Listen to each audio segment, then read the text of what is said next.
assignment too seriously and I made a PPT, sir. So I would like to present it at the end of the session so that it won't disturb the plan of your session.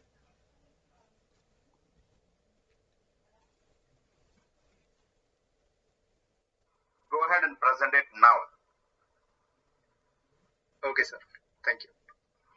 See, for one, don't believe in going by a routine kind of a presentations or a methodology. When we can learn something which is more important than anything else, definitely we can stop there and learn. Right? So okay, let us go ahead. No problem. We will cover the other things at some other stage. We have so much time. Go ahead. I leave it open now. You can share.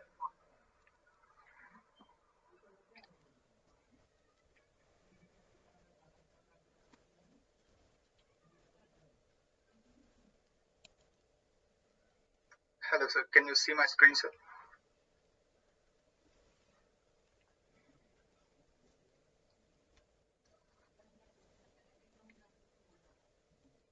Yep. Slowly coming up.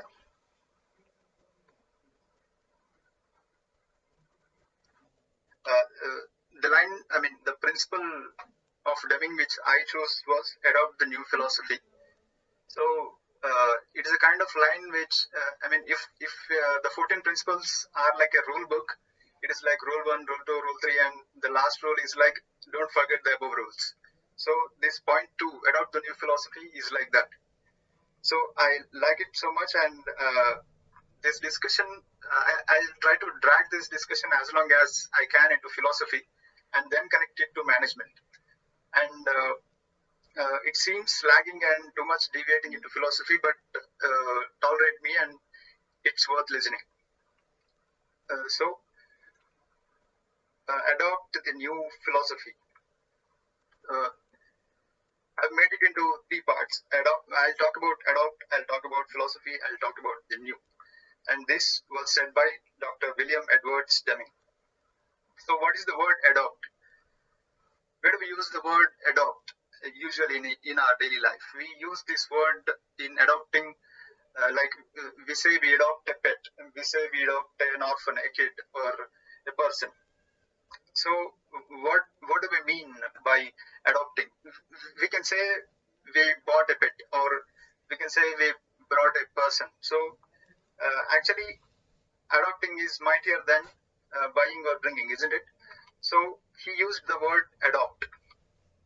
So adopt means making it live with you. The line said, adopt the new philosophy. Let's replace the word philosophy with a simple word like lesson. If we look at the line now, it's adopt the new lesson. So we have to make the lesson live with us throughout our life. We should not let it die in front of us. We don't let our pet die in front of us, right? That's what makes it adopting. So we have to make it live with us. That is what is adopting. And why to make it why to make it live with you? We can know it, right? If it is a lesson, we can know it or read it. And why to make it live with us? He should have said, Dr. Deming should have said, know the new philosophy or read the new philosophy. He didn't say that. He said, adopt the new philosophy. No, because knowing it is different from living it, isn't it? So we know we should come on time. We should be on time. We know we should not lie. We know we should work with integrity. We know we should respect and the organization. We know we should respect our boss. But knowing it is different from living it. We are unable to do it like that. But there is something which is not letting us do it. And we need to focus more on that. Mostly we can't live it when we misunderstand it. And mostly we misunderstand it. The source of misunderstanding lies at not attempting to understand it. We say that we don't adopt it, we don't live it when we say, I know it. We say, I know it and I want to be like this. I don't want to adopt it. So that makes the problem. We assume that we know something, but actually we know nothing. Because when we say we know something, we are stopping our evolution. We are not letting us grow from something which we are yesterday. So I say we know nothing because there are two reasons for it. The amount of our knowledge is negligible when compared to the knowledge present in this universe. So even Einstein said, we treat Einstein as a great mind, and because of his contribution to science and etc. So what he said is, my contribution to science is like collecting pebbles on the seashore, where the knowledge is like ocean around there. I'm just collecting pebbles on the seashore. That's what he said. That means the amount of knowledge we know is very negligible when compared to the knowledge present in universe. And another reason why I say we know nothing is, most of the bits of knowledge we know are just beliefs, isn't it? So, for example, we know Earth is round, but a person who said Earth is, spherical, was able to stand on the surface of the Earth and say Earth is spherical. But we are unable to say that because we are just believing it, but we don't know it. And even in the many philosophies and many practices in management and also in life, many of the things which we know are just, we are just believing them, but we are not trying them, we are not living them. And if we don't live it, we regret later. And many times in the history, when people came with new kinds of philosophies, new kinds of techniques in doing things, as I said previously, when people came and saying that Earth is spherical, not round, and the sun is the center and not Earth, they were killed. And after many years, we regret of doing that. And not only in the field of science, in the field of management and like that, it happens. When some people come with new philosophies, we reject them and regret later. And actually, there is another side of the story. Living it without loving it makes us suffer. Actually, it is like, we know we have to go on time. We are going on time, but we don't want to go on time. That's the problem. We know we have to respect our boss. We are respecting our boss, but we don't want to respect our boss. That means we are living something we don't want to live. That makes us suffer. This should not happen. So when you have to live it, you have to love it. So what is philosophy? Philosophy has different kinds of meanings in internet and books, etc. And I define myself philosophy, that is a thought process which enables us to evolve our perception towards life, nature, and existence.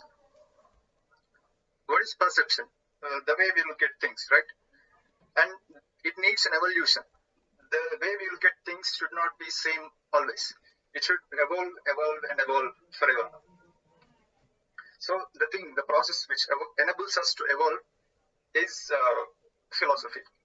And we treat philosophy as a separate branch of career or separate stage of career. But actually, I treat philosophy as the trunk of life. I mean, it is actually the trunk of life. There is, through the trunk, the branches of different kinds of sectors and industries, like management, medicine, engineering, they're all branches. But the main trunk of life is philosophy. Through philosophy exists, technology and science. So the more you are connected to philosophy, the more blissful your life is. Without that, even though you are professionally doing good, you'll not be leading a joyful life. And actually, where and when does philosophy exist? Your voice suddenly starts about where and when does philosophy exist? Actually, the answer is philosophy exists everywhere and everywhere. It existed when we didn't recognize it. It exists and evolves when we recognize it, and it will exist even if we forget them. As Sir said on the first day, the project management was there even at the times of Mahabharata and Ramayana, and not only these kind of constructions in India, but different kinds of constructions like pyramid and standing stones, Stonehenge, like these kind of constructions. Then projects, the project management, and also the basic laws of physics, laws of philosophy, laws of socialism, they existed even before we know them. They exist and evolve when we know them, and they will exist even if we forget them all at once. So they exist everywhere. So let's see where the philosophy exists in management. Of course, it exists. We talk about different terms like ethics, integrity, personality, behavior, personality and personality types, behavior, work-life balance, communication skills, conflict management, etc. So we talk about these different kinds of terms in management, and behind every term there is a lot of philosophy which existed, existing, and will exist,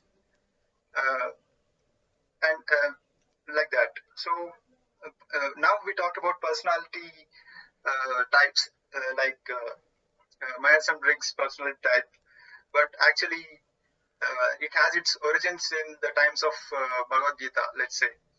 Krishna also talked about personality types, like Sattva-guna, Rajoguna, and Tamoguna. It's like that.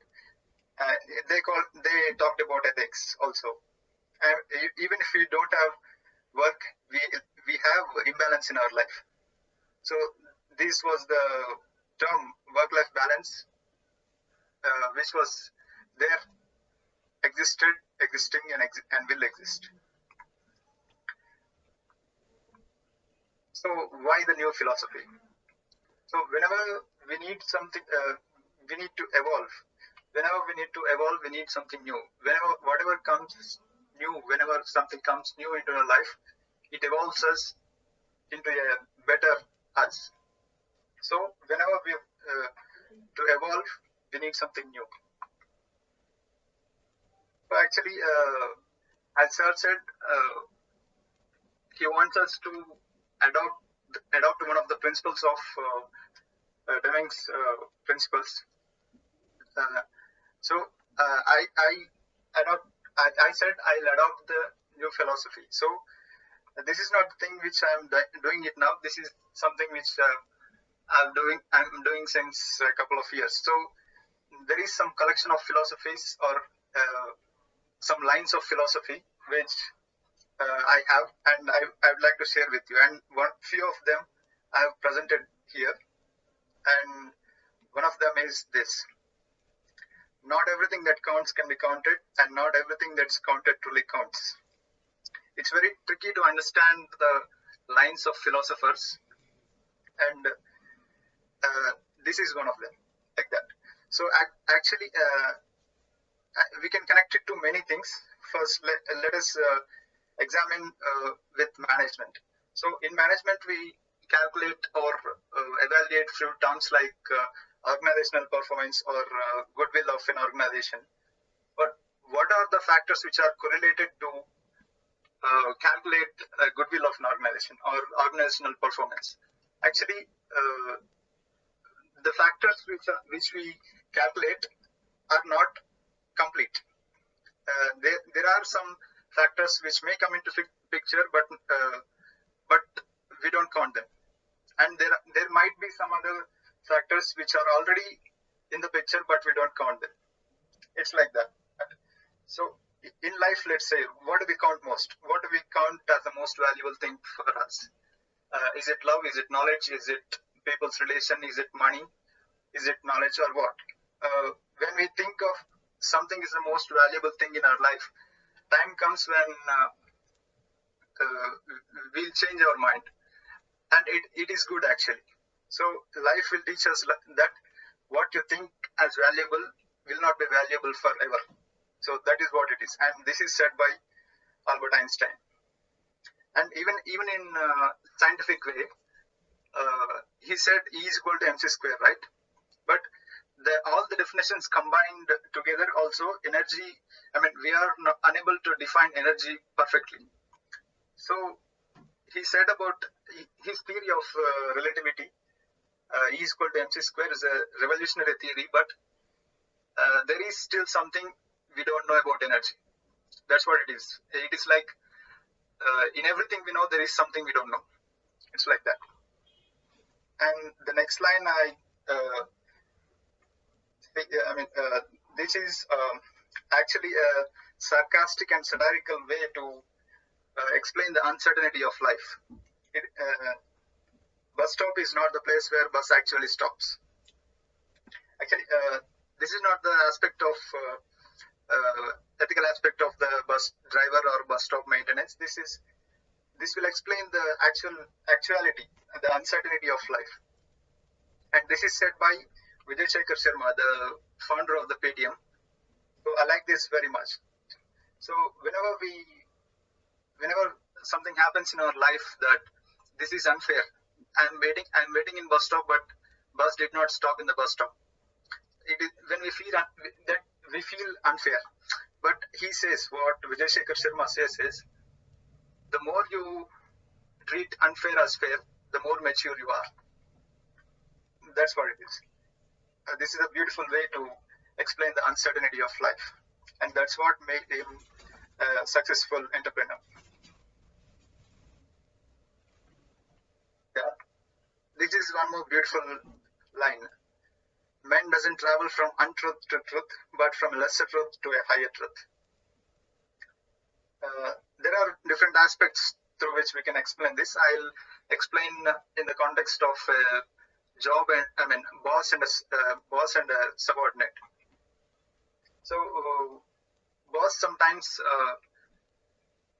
praise the person who underperforms, but sometimes find fault at the good performer, with a good performer. So the people, the subordinates think that he is partial, but the actual reality might be he might be thinking about encouraging the underperformer, but improving the overperformer. But that's the thing.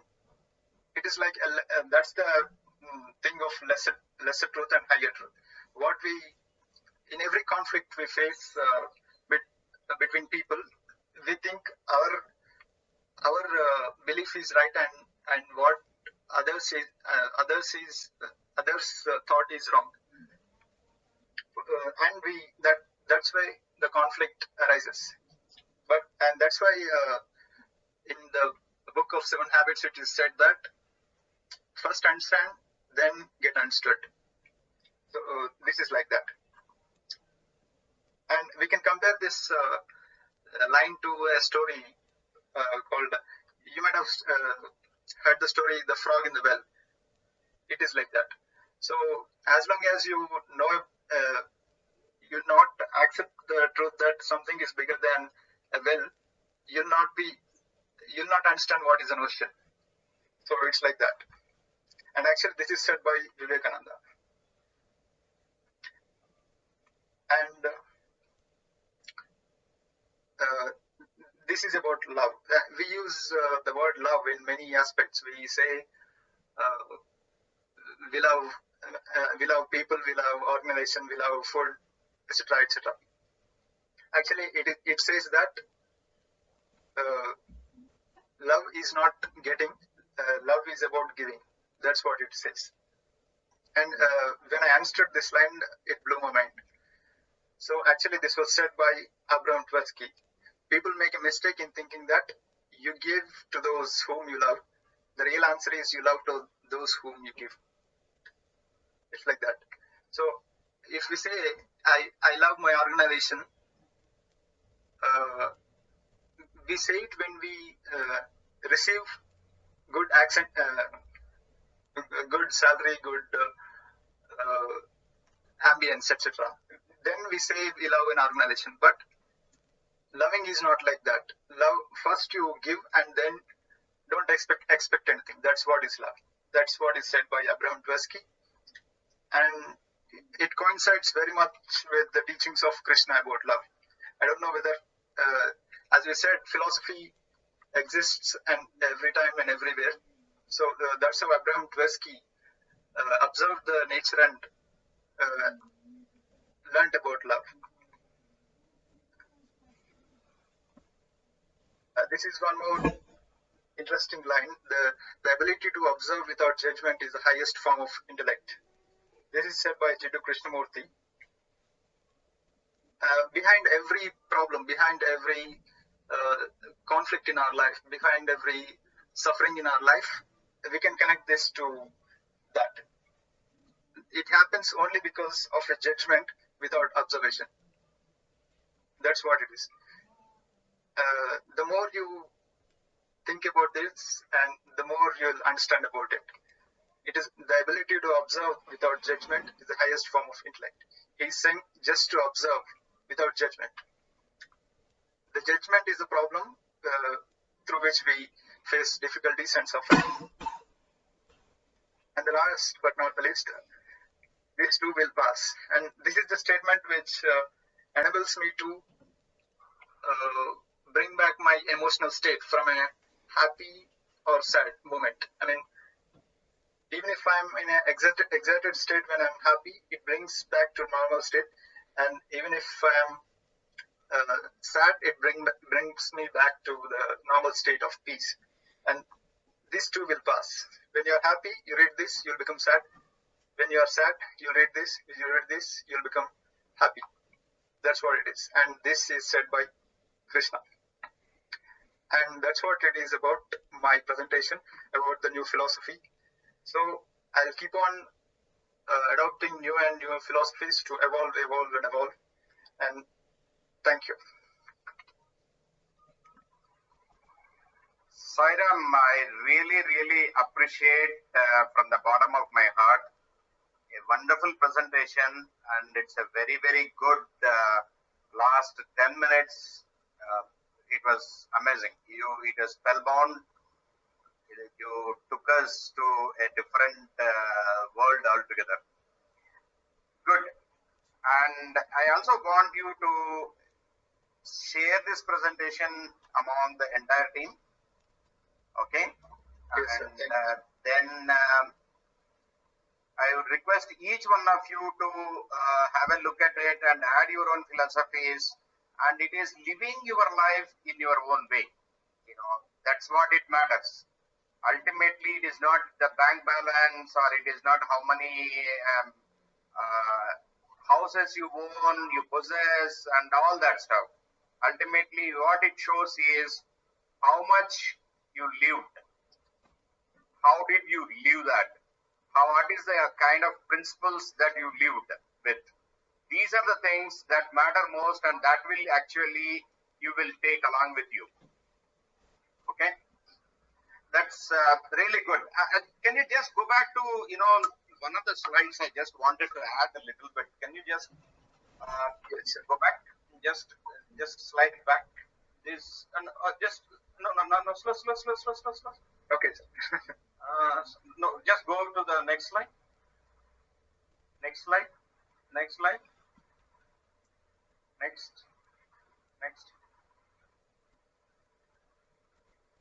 Not everything that can be counted. Okay.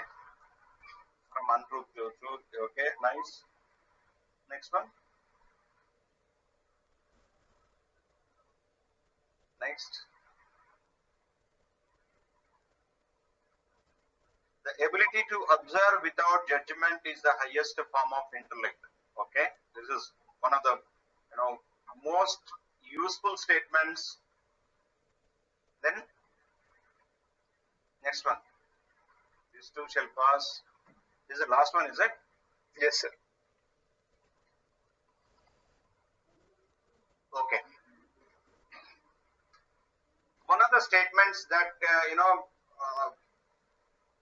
really touched me is we expect a lot from others, and we expect others to understand us, right? That is one of the slides you have. Yes, sir. But I said it, but I didn't. I think I didn't add it to the slide. No, okay. So what it means is basically we have our own thought process, and when others have a different thought process, we have a conflict. This is what precisely you said. Yes, sir. We have our own thought process, and when others have a different thought process other than us, or don't have the same process, then we have a conflict with us. The conflict is just not that. The conflict is little bit more than that. The conflict is when others don't follow what your methodology is. That is the problem. See, you want others also to follow the same methodology with which you are going, which means that you try to make them a kind of slave for your own thought process. See, making slaves is, there are so many ways of making slaves. Making slave is making them work the same, whatever you ask them to work. That is one type of slave. The biggest slave is, making them think the same way you think. Okay? This slavery should go. Each one should have their own thought process, and each one should think with integrity, and they should develop their own method of how they want to live, because each one of us is unique. Very good. Thanks a lot, Sairam. It's a really good presentation that you gave us. Anyone else who would like to share?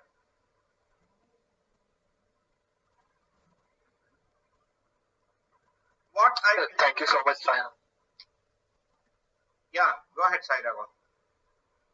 I just want to thank Sairam, sir. It's really spellbinding. Right, exactly.